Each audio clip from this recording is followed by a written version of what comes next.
Observation Committee Athoubasing ningsing numit ningsing aniga kunga mangana sindana lamdam asikidamak achauba thodang lauramba Athoubasing ningsing numit ki thouram ngase nongpok sanjanbam da laiba community hall da pangthokkhre thouram aduga mari leinana Observation Committee ki chairman maibam ningtham pisakna phongdorakpada lamdam asigi yaifana ba honabada thawaina pontha pikraba Athoubasing bu ningsing ba oina ngase ki thouram asi pangthokpani mamang chahi kayadadi thouram asi chauna pangthoklami adubu handak chahi asidagi oinadi mamingtagi oina pangthokle lunena mathang chahi ningsing numit nangnaba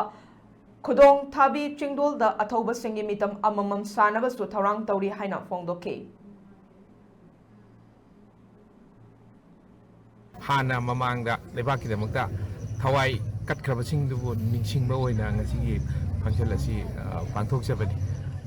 handakti akoi yam pinga pangthok chare adu mathanggi chahidadi akoi mathakki leiriba chingsida akoi khubam amamam su chananaba akoi huji thabok paikhatchaba haure aduga mathangdadi khara chauna akoi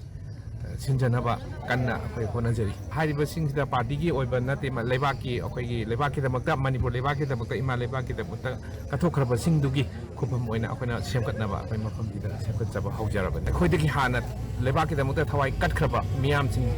makoi singsida akoina haikat lekatse tamjabani